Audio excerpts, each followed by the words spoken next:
Gujarat Titans తో అహ్మదాబాద్ లో జరిగిన మ్యాచ్ లో 89 పరుగుల భారీ తేడాతో ఓడిపోయిన Chennai Super Kings IPL 2026 playoffs race నుండి అధికారికంగా తప్పుకుంది.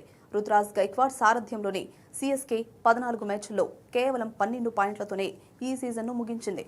అయితే ఈ ఓటమి కంటే కూడా ఎంఎస్ ధోనీని మళ్లీ సీఎస్కే జెర్సీలో చూడలేకపోయాము అనే బాధ అభిమానులను తీవ్రంగా కలచివేసింది. ఈ సీజన్ అంతా పిక్క కండరాల నొప్పి, బొటనవేలి గాయాలతో సతమతమైన ధోనీ కేవలం ఒకే ఒక్క మ్యాచ్లో డ్రెస్సింగ్ రూమ్లో కనిపించి ఆ తర్వాత ఇంటికి వెళ్లిపోయారు.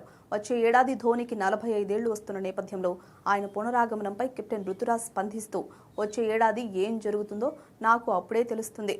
ఈ సీజన్లో ధోనీ భాయ్ మార్క్ ఫినిషింగ్ను ప్రత్యర్థుల్లో ఆయన కలిగించే భయాన్ని మేము చాలా మిస్ అయ్యామని పేర్కొన్నాడు.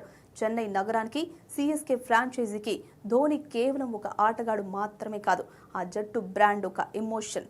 దాదాపు 2 దశాబ్దాలుగా కెప్టెన్గా, బెస్ట్ ఫినిషర్గా ఎదిగిన ధోనీకి చెన్నైకి మధ్య విడదీయరాని బంధం ఉంది. వయసు మళ్లుతున్నా, గాయాలవుతున్నా ఆ అభిమానం ఏమాత్రం తగ్గలేదు.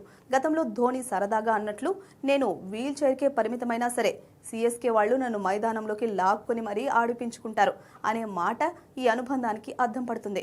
ఈ సీజన్ ముగిసినా వచ్చే ఏడాది అయినా తమ తల మళ్లీ మైదానంలోకి అడుగు పెట్టకపోతాడా అనే ఆశతోనే అభిమానులు ఎదురుచూస్తున్నారు.